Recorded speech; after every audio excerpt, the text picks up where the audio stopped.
কোনো মানুষ যদি কুরবানি করার ক্ষেত্রে 3টা ভুল করে তাহলে তার কুরবানি কখনোই আল্লাহর কাছে গ্রহণযোগ্য হবে না। কয়টা মিস্টেক? 3টা।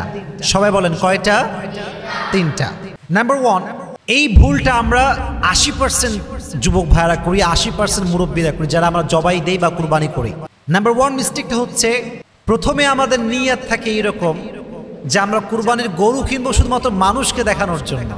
অনেকে নিয়ত করে গোস্ত খাবে, অনেকদিন গোস্ত খায় না, কুরবানির সময় আসলে গোস্ত খাওয়া হবে অনেক বেশি।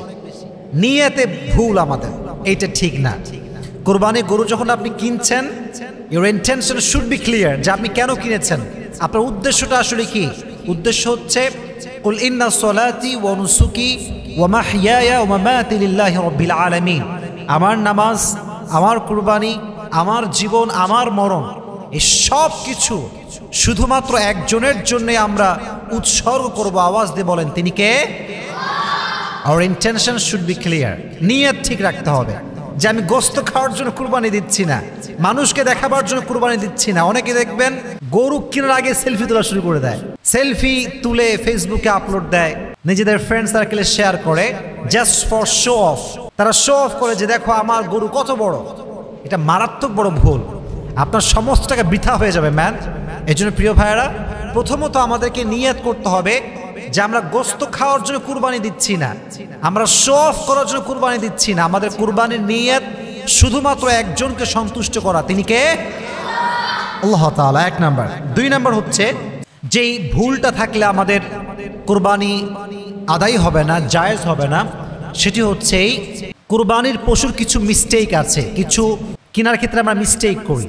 মনে করেন যদি আপনার কুরবানির গরুর কান ঠসা হয়, কান না থাকে, কানের সমস্যা, বা একদম ন্যাংরা, চলতে পারে না, বধির, শুনতে পায় না, কানা, দেখতে পায় না, এরকম কিছু মেজর ইস্যু আছে, যে ইস্যুগুলো থাকলে এবং যে ফলগুলো থাকলে একটা পশু কুরবানি দিলেও কুরবানিটা হয় না। এজন্য খেয়াল রাখবেন আপনি যেই পশুটা কিনছেন এটা আসলে কোনো ত্রুটি আছে কিনা, এই পশুর ভিতরে আসলে কোনো রকম কোনো প্রতিবন্ধকতা আছে কিনা, সে কি প্রতিবন্ধী কিনা, বা তার চোখ কানা কিনা, তার কান ফসা কিনা, এগুলো খেয়াল করে কিনবেন। যদি ত্রুটি মুক্ত হয় তাহলে আপনার কুরবানি আদায় হয়ে যাবে। যদি ত্রুটিওয়ালা হয়, কান ফসা, দেখতে পায় না, খোড়া, দুর্বল, শুয়ে গেলে উঠতে পারে না, এরকম দুর্বল প্রাণী, প্রতিবন্ধী প্রাণী, কানা প্রাণী, ঠসা প্রাণী, এই ধরনের পশু দিয়ে কুরবানি করলে কুরবানি জায়েজ হবে না। এর জন্য যখন পশু কিনবেন বি অ্যালার্ট, যখন গরু কিনবেন be alert, just try to justify first, এটা জাস্টিফাই করে নেবেন। যদি জাস্টিফাই করতে পারেন তাহলে দেখবেন ইনশাআল্লাহ আমাদের কুরবানি আদায় হয়ে যাবে। 2 নাম্বার। 3 নাম্বার, পশু যত বড়ই হোক, কুরবানির গরু যত বড় হোক, এখন তো কুরবানির গরুর অনেক নাম আছে, কেউ মেসি নাম রাখে কুরবানির গরুর, কেউ বলে আমার গরুর নাম রোনালদো, কেউ বলে আমার গরুর নাম হিরো আলম, নামের কোনো শেষ নাই। বাংলাদেশে গরু বিক্রি হয় নামের উপর দিয়ে, এটা খুব ফালতু একটা ট্রেন্ড। তো যত বড় গরুই আপনি কেনেন না কেন, if your earned money source is haram, then your sacrifice will be not acceptable to your Lord. যদি আমার টাকাটা হারাম হয়, আমি ঘুষ খেয়ে কুরবানি করলাম, আমি সুদের টাকায় কুরবানির গরু কিনলাম, যুবক ভাইরা বলেন তো এই কুরবানি কি আল্লাহর কাছে কবুল হবে? বলেন কবুল হবে? কবুল হবে না। এর জন্য our earned money source should be halal, এটা হালাল হতে হবে।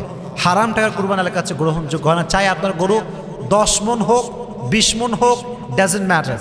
হাদিসে এসেছে ইন্নাল্লাহা লা ইয়ানজুরু ইলা সুওয়ারিকুম ওয়া আমওয়ালিকুম ওয়া ইন্নাল্লাহা ইয়ানজুরু ইলা কুলুবিকুম ওয়া আমালিকুম।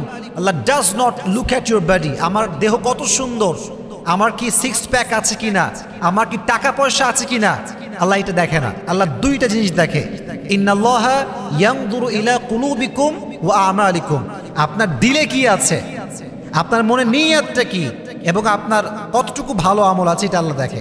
অতএব গরুর যে 10 মণ হতে হবে, 20 মণ হতে হবে, 40 মণ হতে হবে, 100 মণের গরু হতে হবে, the matter is not like that. যা আপনি করছেন, যে টাকা দিয়ে করছেন, the earn source should be হালাল। যদি হালালভাবে আমরা করতে পারি, একটা খাসি জবাই করলে আমাদের জবাইকে কবুল করে নেবে। এজন্য কুরবানি করার ক্ষেত্রে আমাদের টাকা পয়সা উপার্জন হালাল হওয়ার দরকারটা যুবক ভাইরা আছে না নাই? আল্লাহ আমাদের সবাইকে হালাল উপার্জন করার তৌফিক দান করুক। সকলেই মন খুলে পড়া আমিন।